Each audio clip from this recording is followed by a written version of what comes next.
Welcome back to my new video. इस video में हम पढ़ेंगे 30 जनवरी का करंट अफेयर। तो चलिए स्टार्ट करते हैं।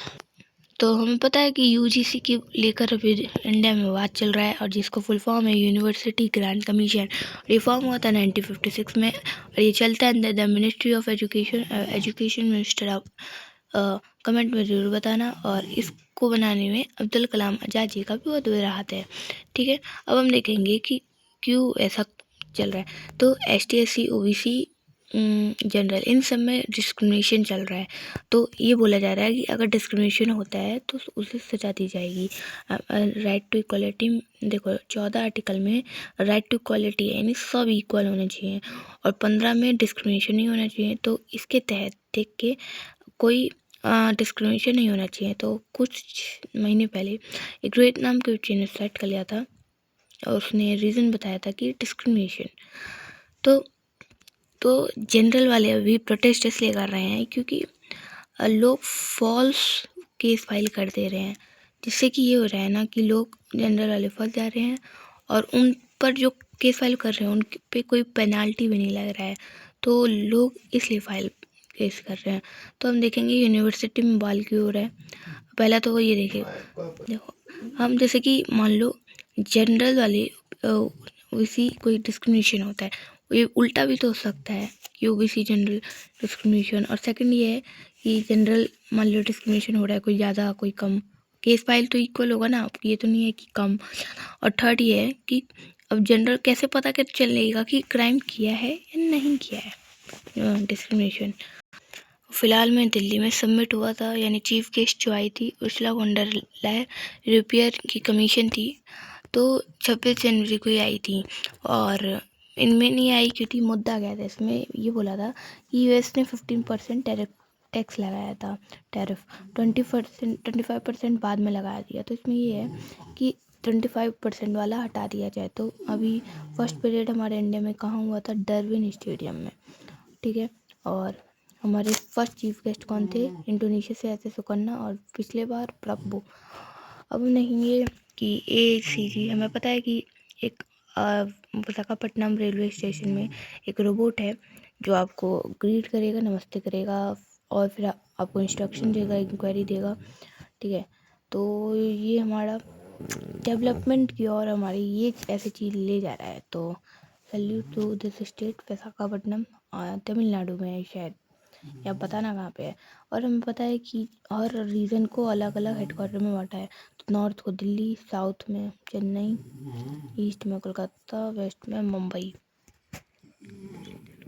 और सुनीता विलियम, इन्होंने फ़िलहाल में नासा से रिटायर ले लिया है। और ये जो है ना सुनीता विलियम, ये USA में इनका बर्थ हुआ था, पर जो इनके फादर है वो इंडिया के थे, गुजरात। तो ये क्या हुआ था, ये 608 दिन स्पेस में रही हैं, और ये वहाँ पे फंस गई थी ISS पे, इंडियन स्पेस स्टेशन में। तो with the help of crew 9 इनको रिटर्न लाया गया। तो अब इन्होंने वो ले लिया है संन्यास। और इंडिया से फर्स्ट राकेश शर्मा, सेकंड सुधांशु शुक्ला, और कल्पना चावला, फिर शीशा बंद्या। और सुधांशु शुक्ला को अभी पीस अवार्ड मिला है, अशोक चक्र, फिलहाल में 26 जनवरी को। और इंडिया का रैंक देख लेते हैं। हेनली पासपोर्ट इंडेक्स में इंडिया का 80th रैंक है, फायर पावर में 5th है, यूनिकॉर्न में 3 है, सोलर नंबर 4 है, और रिस्पॉन्सिबल नेचर इंडेक्स में 2016 है। में ब्रिक्स पता है, जो कि जिसका थीम है building for resilience, innovation, cooperation and sustainability. देखो अभी क्या हुआ ना कि ये बनाया गया था USA के अगेंस्ट को लेके, जो कि 2026 में जो भी प्रोटेस्ट चल रहा है, जैसे कि होस्ट, और ये साउथ इंडिया में अफ्रीका में होस्ट हुआ है, केप टाउन, USA के अगेंस्ट। तो इंडिया और ब्राज़ील ने मना कर दिया है। उन्होंने बोला है कि अभी उनके अगेंस्ट जाने का कुछ फ़ायदा नहीं है, वो एटम बम भी फेंक सकते हैं। तो अभी इंडिया ने तो कट कर दिया है ये वाला। और करप्शन को कंट्रोल करने के लिए सेंट्रल विजिलेंस कमीशन बनाया गया है। इसके जो कमिश्नर है उनका नाम है श्री प्रवीण वहिष्ठा।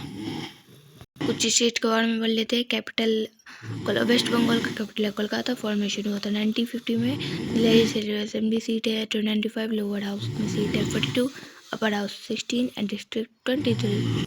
अभी हमें पता है कि ये वैसे ये पहले का है, तो 13 जनवरी का है, बट हम आज इसको रिवीजन के तौर पे पढ़ेंगे। पाकिस्तान ड्रोन्स, इंडिया के पाकिस्तान, जैसे कि देखो इंडिया और पाकिस्तान के बॉर्डर को लाइन को हम कहते हैं रेड क्लिफ लाइन, और जो पाकिस्तान ने हमारे कश्मीर को ऑक्युपाइड कर रखा है उसको हम बोलते हैं POK। इसका फुल फॉर्म है पाकिस्तान ऑक्युपाइड कश्मीर।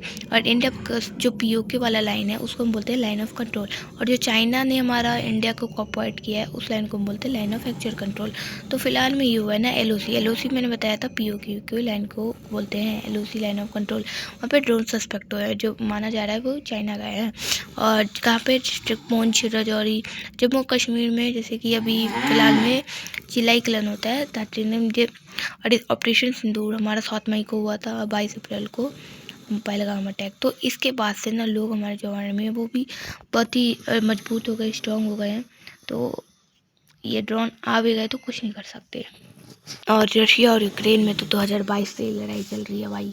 तो अभी क्या है ना, जेट अली, जैसे कि यूक्रेन ने ना रशिया के ऊपर एक F-16 फेंका, और इनके पास तो S-300 है, मार ही रहा है। और पाकिस्तान भी कहता है हमारे पास F-16 है, हम इंडिया को मारेंगे। हमारे पास देखो 300 नहीं 400 है। तो दूर की बात है भाई, पाकिस्तान बच्चे हैं। और हम देखेंगे हमारे टोटल हाई कोर्ट कितने हैं, 25 है। और फंडामेंटल यूनिट ऑफ बॉडी अपन लोगों का कौन सा सेल है,